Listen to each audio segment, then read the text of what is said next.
very important question to address. You see, we are supposed to be one of the most ancient traditions. That's wonderful. So we've got a lot of material from antiquated times, from ancient times. A lot of interesting ideas about spirituality that we've been carrying forward over thousands of years. What's wrong? Nothing wrong. It shows, if you like, the magnanimous kind of ancient tradition that we subscribe to. Fair enough. The problem is this: the world is moving very fast. The Hindu youth are moving very fast.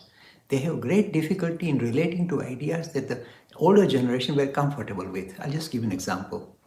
You see, at the moment, we look at the older generation, they're interested in just two things: colorful narratives, Ramayana, Mahabharata, Bhagavad Puran, and just bhajan, singing glories of God and wonderful. And they get carried away and they dance, and nothing wrong with any of that. For the older generation, that is the best way to engage with spirituality. Please carry on, don't get in their way. But the youth are not going to tolerate this. I don't know a single youngster that I come across who will say they are interested to go to bhajan or to listen to katha. Even though the kathakars are supposed to be quite well famous, the youth are not bothered, not at all attracted or interested in that at all. So in a way, we are losing our youngsters very quickly because they would rather subscribe to a Bollywood agenda, a highly materialistic agenda, rather than the spiritual agenda that is our speciality. So it is necessary to pull them forward. Now I'll show you how badly things have become, how badly things have gone for Hindus. You see, a lot of things that we had in ancient times are no longer relevant. How does this show up? For example, in the rituals. They'll carry out certain rituals without realizing why they are doing it. The most important issue about ritual is you must understand why a specific ritual is carried out. If you do things without understanding the why reason, why bother with any ritual, whether it's a wedding ceremony or whether it's going on pilgrimage or whatever, celebrating festival, you must know the why behind it. Then you are safe, because then you can evolve. If you don't know the why reason, then you know in no time, you soon become a very stodgy, a very mechanical and meaningless enterprise. And that is what is happening. Almost all the rituals we are carrying out at the moment are done in a mechanical manner, in a meaningless manner, without any understanding of what is the background to it. So the why thing has been completely forgotten. It's become meaningless, mechanical, ritualistic practice. Again, you see, the other issue that I must say is this.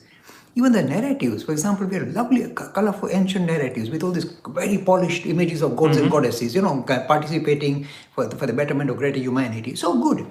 But they are so polished up over thousands of years, we cannot relate to modern personalities who are perhaps equal or better than the previous personality. We just can't relate to them because they seem to be so ordinary, while the ancient ones that we subscribe to, like Ram or Krishna, they are so posh, posh and kind of polished image. So we hope that the modern prophets also should be look like that, like very polished. They will not. They will look very ordinary. And because of that, we lose out. We can't appreciate the modern prophets because we are stuck on the antiquated ones with kind of very polished up image that we love. Oh, we love this. So again, this inability for us to move from the ancient personalities to modern personalities is one of the serious flaws. If you tell the modern Hindu youngster, oh, you see, you must listen to the stories of Krishna, etc., doing these magic tricks or that, lifting mountain, see, it doesn't sound sensible at all. Talk about a modern personality who is talking things which are suitable for the modern world, they will immediately engage with it. So our storytelling, the narrative part is struggling, it just caught up with antiquated stuff. And I tell you how bad it is. In rude language, I would say it is just wallowing in sentimentality. Look out at all the kathas. They just kind of wind you up, wallowing in sentimentality. There is no deeper vision. They give us a little quirky bits of philosophic ideas and how to lead your life, and it sounds nice, but that is all it is. For a modern thinking youngster, it's not good enough. You need to move to modern personalities and their prescription of how to lead a religious life. We are not able to do that. So ritual struggle, the narrative struggle, the philosophy goes even in a worse situation. I tell you, Nishit Bhai, if you look at the Hindus today, modern, intellectually, Hindus who are doing well in IT and, head of big the chief executive officer of major companies, their knowledge of Hinduism is so scattered, so disjointed, they have moved away from it completely. So the philosophic idea that we would need a joined up system of thinking has been lost. Only the modern vision that offers you a more joined up, more rationally oriented system of thinking can in a way be embraced by modern intellectuals, Hindu intellectuals, youngsters throughout the world. So again, I'm saying, please recognize our limitation, and this is why we are having this serious problem. So we need to move from the antiquated vision. Nothing was wrong with it. We carry forward and let our elders carry on with the tradition of bhajan and katha. Good luck to them. But for the modern thinking youngsters, this is no longer acceptable. And one of the worst things that's happened because of this is this. The modern Hindus who are very affluent, very rich, very clever, well established throughout the world, for them, the religion has become very simply money. Just get more money, more bonuses. You go to the top banks, get the top job, and get these huge sums of money, millions of dollars, and say, wow, we made it, we hit the target.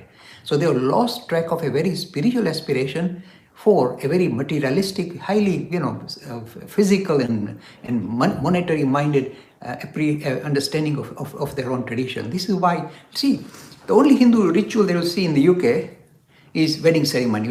Hundreds of thousands of pounds are wasted, literally wasted overnight, and there is no deeper vision regarding it. So purely showmanship, because I made money, look, I'm making so much money, I can spend so much money.